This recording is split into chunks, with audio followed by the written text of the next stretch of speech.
സമ്മേളനത്തിലെ പ്രതിനിധികളെ, സഹോദരി സഹോദരന്മാരെ, കേരള ഗസറ്റഡ് ഓഫീസേഴ്സ് യൂണിയൻ്റെ 31ാമത് സംസ്ഥാന സമ്മേളനം ഔപചാരികമായി ഉദ്ഘാടനം ചെയ്തതായിട്ട് ഞാൻ പ്രഖ്യാപിക്കുകയാണ്.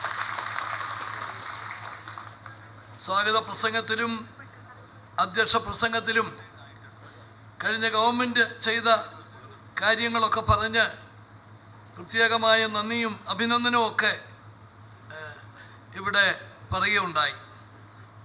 എനിക്ക് ആദ്യമായി നിങ്ങളെയാണ് അഭിനന്ദിക്കാനുള്ളത്. കഴിഞ്ഞ 7 മാസക്കാലം നിങ്ങൾ അനുഭവിച്ച യാതനകളും പ്രയാസങ്ങളും സ്ഥലം മാറ്റത്തിലൂടെ ഗസറ്റഡ് ഓഫീസേഴ്സ് യൂണിയനെ ഒതുക്കാം എന്നുള്ള ധാരണ അത് കാറ്റിപ്പറത്തിക്കൊണ്ട് നിസ്സാരവൽക്കരിച്ചുകൊണ്ട് ഈ 31ാം സമ്മേളനത്തിൽ തലയുയർത്തി പിടിച്ചുകൊണ്ട് നിങ്ങളെല്ലാം ഇവിടെ ഒത്തുകൂടിയിരിക്കുന്ന ഈ സാഹചര്യത്തിൽ എനിക്ക് നിങ്ങളെയാണ് അഭിനന്ദിക്കാനുള്ളത്. അതുപോലെ തന്നെ NGO അസോസിയേഷൻ്റെ ശ്രീ രവികുമാറും ബെന്നിയൊക്കെ ഇവിടെ ഉണ്ട്. അവരെയും ഞാൻ അഭിനന്ദിക്കുകയാണ്. ഈ ഗവൺമെൻറ് അധികാരത്തിൽ വന്ന് അവര് ഭരണമെന്ന് പറഞ്ഞാൽ സ്ഥലം മാറ്റം എന്നാണ് അവർ ധരിച്ചത്. സ്ഥലം മാറ്റം, ഒരു ഗവൺമെൻറ് മാറി വരുമ്പോൾ സ്ഥലം മാറ്റങ്ങളൊക്കെ വരുന്നത് കുറച്ച് സ്വാഭാവികമാണ്. പക്ഷേ എല്ലാ സീമകളും ലംഘിച്ച് ഈ പ്രാവശ്യം സ്ഥലം മാറ്റങ്ങൾക്കെതിരായിട്ടുള്ള അഭിപ്രായങ്ങൾ വന്നത്, പ്രതിഷേധം വന്നത്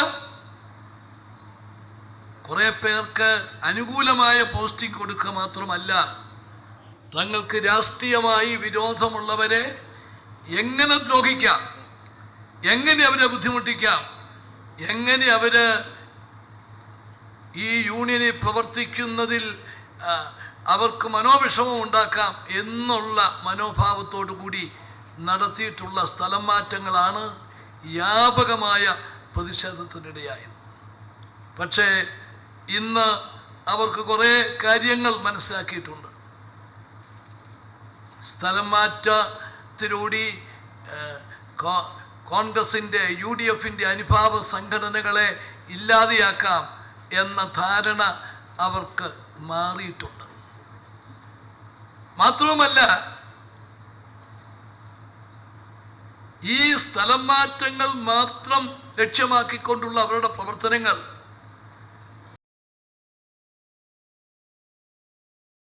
ഭരണകൂടത്തെ തന്നെ സ്തംഭിപ്പിച്ചിരിക്കുകയല്ലേ. ഇപ്പം പ്ലാൻ എക്സ്പെൻഡിച്ചർ ഈ സാമ്പത്തിക വർഷത്തിൻ്റെ അവസാന പാദത്തിലേക്ക് കടന്നിരിക്കുകയാണ്. തദ്ദേശ സ്വയംഭരണ സ്ഥാപനങ്ങളിൽ ഇപ്പോഴത്തെ പ്ലാൻ എക്സ്പെൻഡിച്ചർ ശതമാനമാണ് 25% പോലും എത്തിയിട്ടില്ല. എന്താ കാരണം? ഉദ്യോഗസ്ഥന്മാരെ ഉള്ള തുടർച്ചയായിട്ടുള്ള മാറ്റങ്ങൾ ഇപ്പോഴും മാറ്റുന്നുണ്ട്. സംസ്ഥാന പ്രോജക്ട് പ്ലാൻ പദ്ധതി സൈസിലെ മൊത്തത്തിലുള്ള പെർഫോമൻസും അല്പം പോലും തൃപ്തികരമല്ല. ജീവനക്കാരെ വിശ്വാസത്തിലെടുത്ത് മാത്രമേ ഒരു ഗവൺമെൻറ്റിന് പ്രവർത്തിക്കാൻ സാധിക്കും.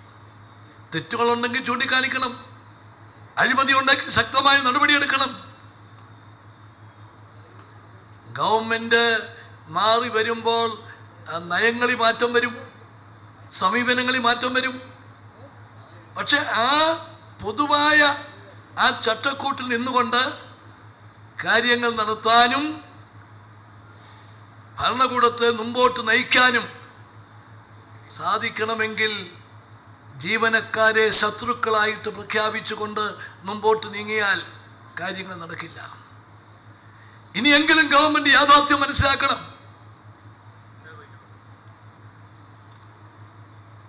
ഇന്നത്തെ സ്ഥിതിഗതികൾ അല്പം പോലും മെച്ചമല്ല എന്നാണ് ഓരോ ദിവസവും വരുന്ന റിപ്പോർട്ടുകൾ. അതിൻ്റെ പോരായ്മ ജീവനക്കാരെ വിശ്വാസത്തിലെടുക്കുന്നില്ല. ഇടതുപക്ഷ ഗവൺമെന്റ് എപ്പം വന്നാലും അധികാരം കിട്ടിക്കഴിഞ്ഞാൽ പിന്നെ അവരുടെ പ്രാധാന്യം മുഴുവൻ പാർട്ടി കാര്യത്തിനാണ്. ജനങ്ങളെ മറക്കും, ജനകീയ ആവശ്യങ്ങൾ മറക്കും. അധികാരത്ത് കയറുന്നത് വരെ അവര് പറഞ്ഞ മുദ്രാവാക്യങ്ങൾ മറക്കും.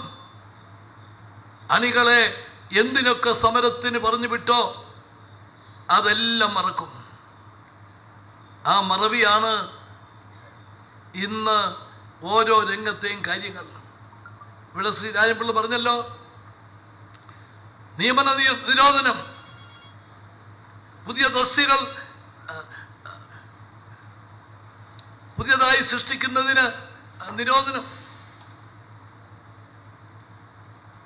ഇതിനൊക്കെ വേണ്ടി കഴിഞ്ഞ ഗവൺമെന്റിനെ ഇല്ലാത്ത കാര്യങ്ങൾ പറഞ്ഞ് സമരം ചെയ്ത് അണികളെ സജ്ജമാക്കിയവരാ. ഇപ്പോൾ ഇതൊക്കെ അവര് യാതൊരു മടിയും കൂടാതെ അത് നടപ്പിലാക്കിക്കൊണ്ടിരിക്കുകയാണ്. ജനങ്ങളെ ഇത്ര പെട്ടെന്ന് മറന്നൊരു ഗവൺമെന്റ് കേരളത്തിന്റെ ചരിത്രത്തിലുണ്ടോ എന്നെനിക്കറിയില്ല. 6 മാസം തികയുന്നതിന് മുമ്പ് ഇവിടുത്തെ ജനങ്ങളുടെ കഞ്ഞി മുട്ടിച്ചു. 60കളിൽ തുടങ്ങിയതാണ് കേരളത്തിലെ റേഷനിങ് സമ്പ്രദായം. ഇന്ന് വരെ കേരളത്തിലൊട്ടാകെ റേഷൻ മുടങ്ങിയിട്ടില്ല, ഒരു ദിവസം പോലും മുടങ്ങിയിട്ടില്ല. ഇവിടെ മാസങ്ങൾ മുടങ്ങി. ഇന്ന് ഭക്ഷ്യമന്ത്രിയുടെ പ്രസ്താവനയുണ്ട്, നവംബർ മുതൽ മുടങ്ങിയ റേഷൻ ഈ മാസത്തോടെ ശരിയാക്കും. ഈ മാസത്തോടെ ശരിയാക്കും. ഇന്നത്തെ ഇന്നത്തെ സ്റ്റേറ്റ്മെന്റ് ഞാൻ വായിച്ചു.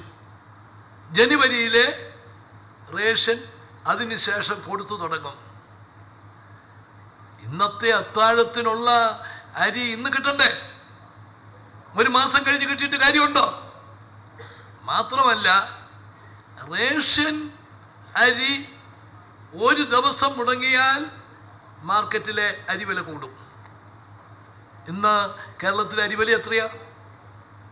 നാളെ ഈ കുടിശ്ശിക റേഷൻ കൊടുത്തു എന്ന് പറഞ്ഞത് കൊണ്ട് പൊതു മാർക്കറ്റിൽ നിന്ന് അരി മേടിച്ചവർക്ക് ആ തുക തിരിച്ചു കിട്ടുമോ?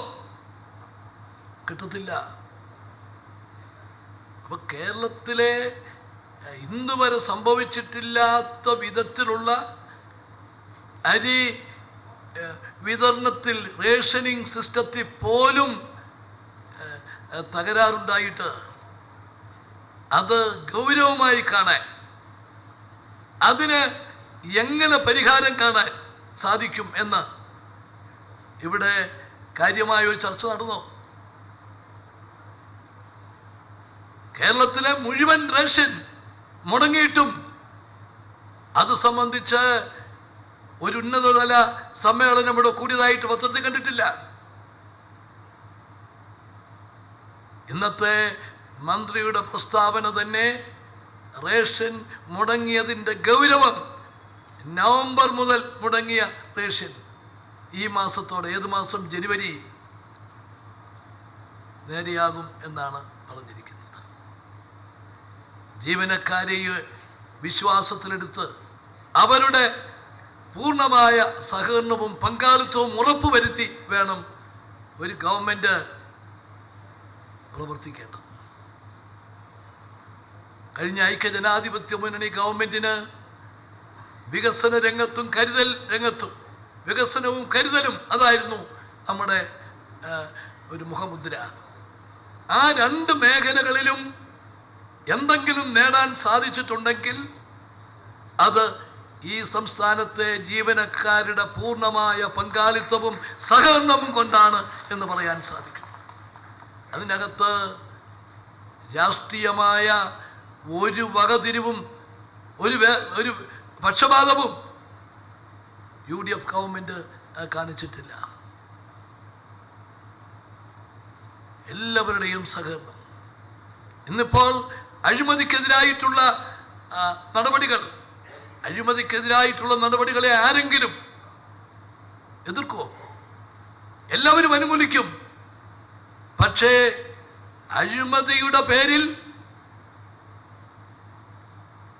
ആ മറവിൽ കുറെ ക്രെഡിറ്റ് ഉണ്ടാക്കി കളയാം എന്ന് ധരിച്ച് ഇവിടെ നടപടികൾ സ്വീകരിച്ചാൽ അതിനുണ്ടാകുന്ന തിരിച്ചടിയും. കഴിഞ്ഞ നിയമസഭയിൽ ധനകാര്യമന്ത്രി വളരെ ആവേശത്തോടെ പറഞ്ഞത്, കേരളത്തിൻ്റെ ഭാവി വികസനത്തെക്കുറിച്ച് അദ്ദേഹം വരച്ചു കാട്ടിയത് കിഫിയുടെ പ്രവർത്തനങ്ങളെ ഉയർത്തി കാണിച്ചുകൊണ്ടാണ്. അത് എത്രമാത്രം യാഥാർത്ഥ്യമാകും എന്ന സംശയം പ്രതിപക്ഷം പ്രകടിപ്പിച്ചപ്പോൾ ഒന്നുമില്ല, എല്ലാം ശരിയാക്കാൻ സാധിക്കും. വലിയ പ്രതീക്ഷ. കൊള്ളാം, കേരളത്തിൻ്റെ ഭാവി വികസനത്തിന് സഹായകരമായ രീതിയിലുള്ള പദ്ധതികൾ ആര് കൊണ്ടുവന്നാലും അതിനെ അനുകൂലിക്കേണ്ടതാണ്. പക്ഷെ ഇന്നത്തെ പത്രത്തിൽ കണ്ടു, ഇന്ന് വരെ പ്രവർത്തനം ആരംഭിച്ചിട്ടില്ലാത്ത കിഫിയുടെ അവിടെ വിജിലൻസ് അന്വേഷണം നടത്തിയിരിക്കുന്നു. ഇവിടെ ഇത് ഫോം ചെയ്ത് അതിലേക്ക് നിക്ഷേപങ്ങൾ കിട്ടി. ആ നിക്ഷേപം ഈ രാജ്യത്തിൻ്റെ സംസ്ഥാനത്തിൻ്റെ വികസനത്തിന് വേണ്ടി വിനിയോഗിക്കേണ്ട ഒരു ഇൻസ്റ്റിറ്റ്യൂഷൻ, അതിൻ്റെ പ്രാരംഭ ഘട്ടത്തിൽ തന്നെ ഇവിടെ സംശയങ്ങളുടെ നിരയിലേക്ക് മാറ്റിയാൽ, ആരെങ്കിലുമൊക്കെ ഉള്ള വ്യക്തിപരമായ വിദ്വേഷത്തിൻ്റെ പേരിൽ അങ്ങനെ ഒരു ശ്രമം നടത്തിയാൽ അത് വിജയിക്കുമോ? അതിലാരെങ്കിലും പണം നിക്ഷേപിക്കുമോ? ഗവൺമെന്റിന്റെ ഫണ്ടല്ല, ജനമധ്യത്തിൽ നിന്ന് ശേഖരിക്കേണ്ട തുകയാണ്. അപ്പോൾ ആരെയും വിശ്വാസത്തിലെടുക്കാതെ,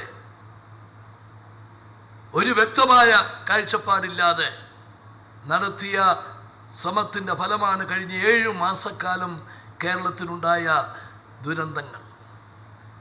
വികസന രംഗത്ത് നമ്മൾ പിന്നോട്ട് പോകുന്നു. ഈ നിലയിൽ മുമ്പോട്ട് പോയാൽ 50% പ്ലാൻ എക്സ്പെൻഡിച്ചർ വരുത്തണമെങ്കിൽ രൂപ വിഡ്രോ ചെയ്ത് ബാങ്കിൽ ഇടേണ്ടി വരും, അല്ലെ ട്രഷറിയിൽ ഇടേണ്ടി വരും. ചെലവഴിക്കാൻ സാധിക്കില്ല. ഇതിന് അടിയന്തരമായ ഒരു മാറ്റമുണ്ടായില്ലെങ്കിൽ കേരളത്തിൻ്റെ നമ്മൾ കഴിഞ്ഞ 5 വർഷക്കാലം തുടങ്ങി വെച്ചുള്ള ആ പ്രയാണത്തിൻ്റെ മുമ്പോട്ടുള്ള പോക്കിൽ തടസ്സങ്ങൾ ഉണ്ടാകും, യാതൊരു സംശയവുമില്ല. ഞാൻ ദീർഘമായി മറ്റ് കാര്യങ്ങളിലേക്ക് കടക്കുന്നില്ല. ഇവിടെ DA കുടിശ്ശിക കിട്ടാത്തതിനെക്കുറിച്ച് ഇവിടെ പറഞ്ഞു. പക്ഷേ എന്നെ ഏറ്റവും അധികം വേദനിപ്പിച്ച സംഭവം ന്യൂ പെൻഷൻ പോളിസി. അതിനെ പ്രതിപക്ഷത്തിരുന്നു കൊണ്ട് മാർക്സിസ്റ്റ് പാർട്ടി ശക്തമായിട്ട് എതിർത്തതാണ്. അവരുടെ എതിർപ്പിനെ മറികടന്നുകൊണ്ടാണ് കഴിഞ്ഞ ഗവൺമെന്റ് ന്യൂ പെൻഷൻ പോളിസി തുടങ്ങിയത്. UDF ഗവൺമെന്റ് എന്തിനാ തുടങ്ങുന്നത്? സാമ്പത്തിക ബുദ്ധിമുട്ടുള്ള സമയമാണ്. ന്യൂ പെൻഷൻ പോളിസി കൊണ്ട് അടുത്ത 25 കൊല്ലക്കാലത്തേക്ക് ഗവൺമെന്റിനൊരു ഗുണവും ഉണ്ടാവില്ല. 10% അധിക ബാധ്യതയെ വരുത്തുള്ളൂ. 10% അധിക ബാധ്യത. കാരണം ഈ പുതിയതായി ചേരുന്ന ജീവനക്കാരുടെ ആനുകൂല്യങ്ങൾ ഓരോ വർഷവും അവിടെ നമ്മൾ നിക്ഷേപിക്കണം. അധിക ബാധ്യതയാണ് വരുന്നത് ആ ജീവനക്കാരെ സംബന്ധിച്ചിടത്തോളം. എന്നിട്ടും UDF ഗവൺമെന്റ് അധിക ബാധ്യത എടുക്കാൻ തീരുമാനിച്ചതിന് 25 കൊല്ലം കഴിയുമ്പോൾ ഇന്നത്തെ നിലയിൽ മുമ്പോട്ട് പോകുമ്പോൾ നമ്മുടെ സർക്കാർ ജീവനക്കാരുടെ പെൻഷൻ ബാധ്യത ഏറ്റെടുക്കാൻ സംസ്ഥാന ഗവൺമെന്റിന് സാധിക്കാതെ വരും. ഞാനൊരു ചർച്ചയിൽ KSRTC പോലെ ആകും എന്ന് പറഞ്ഞപ്പോൾ ഉദ്യോഗസ്ഥന്മാർ പറഞ്ഞത് KSRTCയുടെ സ്ഥിതി അതിനേക്കാളൊക്കെ എത്രയോ മെച്ചമായിരിക്കുമെന്നാണ്. അപ്പൊ അതീവ ഗുരുതരമായ ആ പ്രശ്നത്തിന് 25 കൊല്ലം കഴിഞ്ഞ് നമ്മുടെ സംസ്ഥാനം നേരിടാൻ പോകുന്ന ബുദ്ധിമുട്ട് കണ്ടുകൊണ്ടാണ് 1/4/13 മുതൽ ന്യൂ പെൻഷൻ പോളിസി ഇവിടെ കൊണ്ടുവന്നത്. ഇടതുപക്ഷം ശക്തിയായിട്ട് എതിർത്തു, നടപ്പിലാക്കില്ല എന്ന് പറഞ്ഞു. ഞങ്ങൾ അധികാരത്തിൽ വന്നാൽ ആദ്യം ചെയ്യുന്നത് ന്യൂ പെൻഷൻ പോളിസി പിൻവലിക്കലാന്ന് പറഞ്ഞു.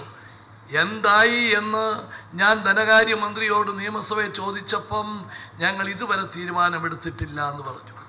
എനിക്ക് പറയാനുള്ളത്, നിങ്ങൾ 5 കൊല്ലം ഭരിച്ചാലും ന്യൂ പെൻഷൻ പോളിസി മാറ്റാൻ സാധിക്കില്ല എന്ന് പറയാൻ ആഗ്രഹിക്കുക. എന്താ, 25 കൊല്ലം കഴിഞ്ഞത്തെ കണക്കൊന്ന് നോക്കണം. നമ്മുടെ സാലറിയുടെ ബാധ്യത എത്ര, പെൻഷന്റെ ബാധ്യത എത്ര? ഞെട്ടിപ്പോകും. സാലറിയുടെ എത്രയോ ഇരട്ടിയാണ് പെൻഷൻ കൊടുക്കേണ്ടി വരുന്നത്. ഒരു ഗവൺമെന്റിനും താങ്ങാൻ പറ്റാത്ത നിലയിലേക്ക് വരും. അത് മനസ്സിലാക്കിക്കൊണ്ടാണ് ശ്രീ തോമസ് ഐസക്ക് ഞങ്ങൾ ഇതുവരെ തീരുമാനമെടുത്തിട്ടില്ല എന്ന് പറഞ്ഞത്. അദ്ദേഹത്തിൻ്റെ മനസ്സിൽ തീരുമാനമുണ്ട്, ന്യൂ പെൻഷൻ പോളിസി പിൻവലിക്കേണ്ട എന്ന തീരുമാനം അദ്ദേഹത്തിൻ്റെ മനസ്സിലുണ്ട്. ആ സമയത്ത് ന്യൂ പെൻഷൻ പോളിസിയിൽ ചേരുന്ന അവർക്കൊരു ഇൻസെൻറ്റീവ് ഗവൺമെൻറ് 2 വിധത്തിൽ അവർക്ക് ഒരു പ്രത്യേകമായ ഒരു പരിഗണന കൊടുക്കാൻ തീരുമാനിച്ചു. ഒന്ന്, 56 വയസ്സാണ് ഇന്ന് ഗവൺമെൻറ്റിൻ്റെ പെൻഷൻ പ്രായം. അത് 60 വയസ്സാക്കി മാറ്റി. ഏതാ 25 കൊല്ലം കഴിഞ്ഞേ വരത്തുള്ളൂ. പക്ഷേ 25 കൊല്ലം കഴിഞ്ഞ് പെൻഷൻ പറ്റേണ്ട സമയം വരുന്ന സമയത്ത് അവർക്ക് 4 വർഷം കൂടി കിട്ടും. ആ 4 വർഷം കൊണ്ട് അവർക്ക് കിട്ടേണ്ട റിട്ടയർമെൻറ്റ് ആനുകൂല്യങ്ങൾ ഏതാണ്ട് 80% കൂടെ കൂടും. അപ്പോൾ ഒരു വലിയ തുകയായിരിക്കും. അതുകൊണ്ട് അത് വെച്ചു. അതുപോലെ ഡൈയിങ് ഹാർനസ് ഇതിലെ ഒരു ഗ്രഹനായകൻ വരുമാന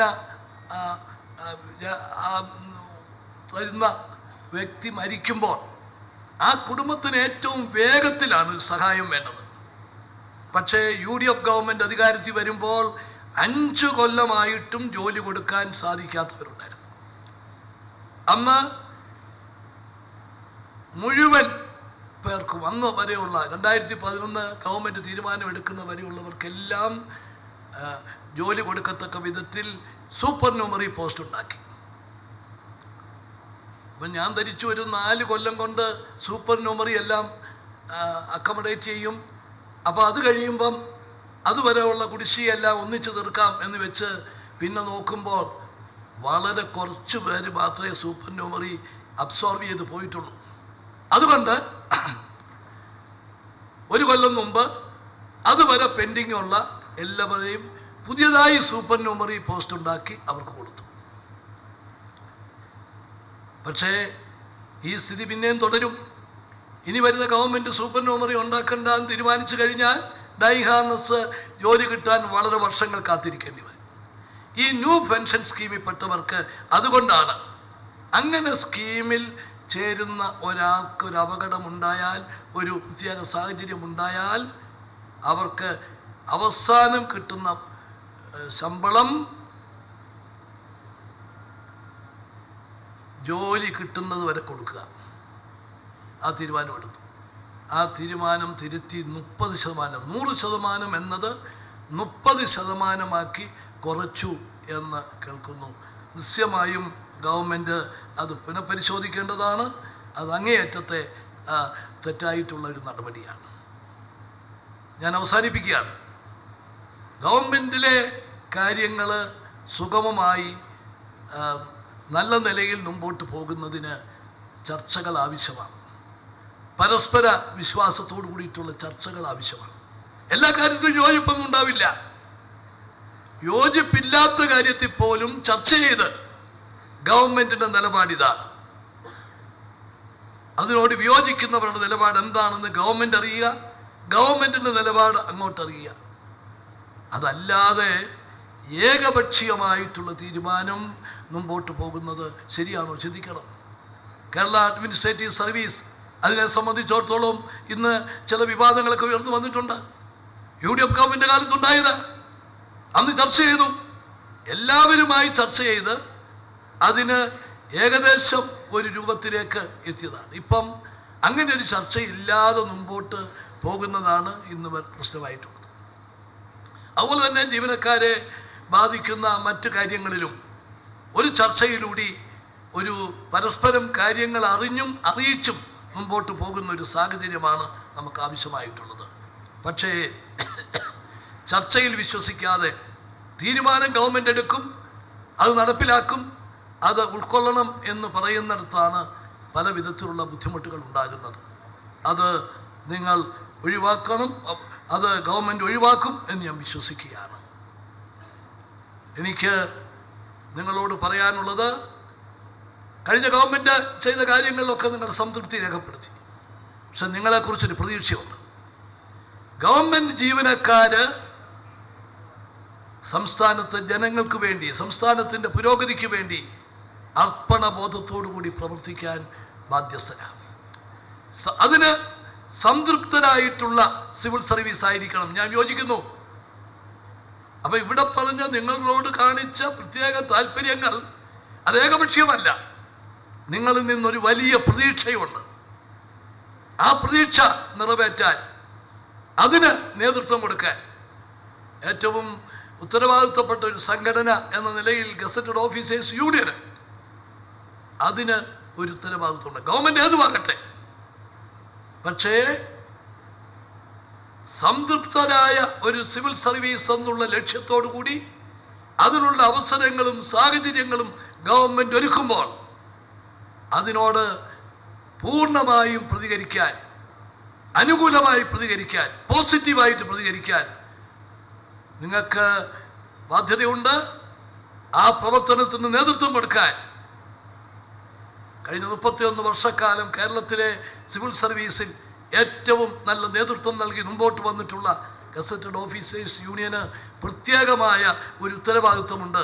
ആ ഉത്തരവാദിത്വം നിറവേറ്റാൻ നിങ്ങൾ അവസരത്തിനൊത്ത് ഉയർന്ന് പ്രവർത്തിക്കണം എന്ന് പറയാൻ കൂടി ഈ അവസരം വിനിയോഗിച്ചുകൊണ്ട് എൻ്റെ വാക്കുകൾ അവസാനിപ്പിക്കുന്നു. നമസ്കാരം. ജയ്.